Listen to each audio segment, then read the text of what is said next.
Bonjour, Alain Vesset, je suis le coordinateur pour l'hôpital et la défense de l'hôpital de proximité à Longjumeau.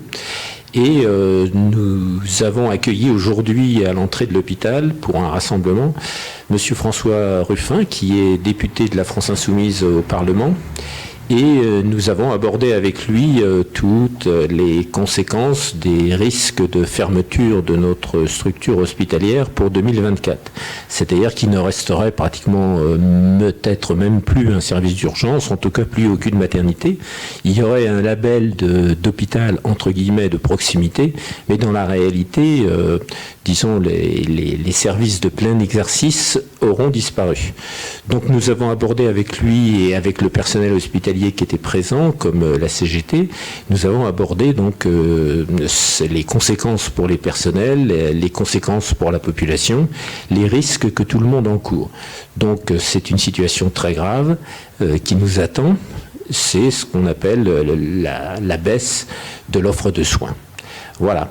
Je vais passer maintenant la parole à mon ami Laurence Gauthier, qui est plus installée sur Juvisy, puisqu'il est conseillère municipale, et qui va vous expliquer la situation de son hôpital à Juvisy et comment les choses se présentent. Bonjour Laurence.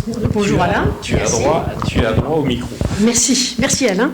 Oui, donc moi je suis juvizienne et conseillère municipale d'opposition à Juvisy. Juvisy est un cas d'école parce que l'hôpital vient d'être vendu à Korian. Alors Korian, c'est un des grands groupes de maisons de retraite privées à but lucratif qui en fait font de l'argent sur la vieillesse des gens et sur leur dépendance. Ça veut dire qu'à Juvisy, on n'a plus de véritable offre de soins.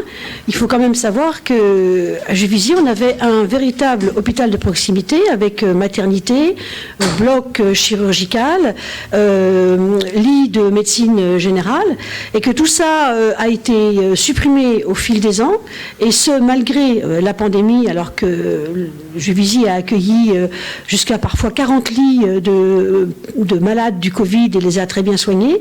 Eh bien, cet hôpital donc a été vidé de tous ses services, et on a appris donc récemment qu'il avait été vendu donc à cette officine privée Korian, dont la sœur jumelle Orpea défraye la chronique avec le livre qui fait beaucoup parler de lui en ce moment, le livre enquête qui s'appelle Les Fossoyeurs. Et alors le pompon dans cette histoire, c'est que les élus de la majorité, qui sont des élus républicains, le député et la maire de Juvisy, ont fait leur campagne en disant qu'ils continuaient à défendre les urgences de l'hôpital. Alors, les urgences de l'hôpital, donc on garde des urgences, ce qui est un alibi pour ces élus pour dire qu'ils ont sauvegardé les meubles, qu'ils ont sauvé l'essentiel. On garde des urgences, mais ces urgences sont en fait louées. L'espace de 2000 m² est loué à Korian, à qui on vient de vendre l'hôpital. Cet espace est donc loué à Korian avec une somme relativement importante donnée en location tous les ans, ce qui veut dire que le jour où Korian décide que finalement une activité plus lucrative pourrait s'installer dans les locaux, on risque à ce moment-là de ne plus avoir d'urgence. Donc on dépend entièrement de la volonté des nouveaux maîtres des lieux qui sont Korian. C'est un bon exemple de casse délibérée de l'hôpital public depuis 20 ans, cet hôpital de Juvisy qui disparaît, et c'est aussi un bon exemple de la réduction de soins drastiques, puisque ça veut dire que les habitants de Juvisy n'ont plus de véritable hôpital de proximité, qu'ils sont face à une officine qui va surtout faire de la gériatrie, des soins de suite, avec l'alibi d'un petit peu de neuropathologie pour montrer que ce n'est pas une maison de retraite médicalisée. En fait, c'est de ça qu'il s'agit. Donc, on a une restriction extrêmement importante de l'offre de soins publics sur la région. Il faut dire qu'en même temps, sur Athis-Mons, qui est la ville limitrophe de Juvisy, la clinique privée d'Athis-Mons vient de s'intituler à peu près au moment où l'hôpital a été vendu à Korian, l'hôpital privé d'Athis-Mons. Donc on va vraiment avoir une privatisation de la santé, ce qui est un véritable problème aujourd'hui. Voilà, merci. Merci à vous. Merci Laurence.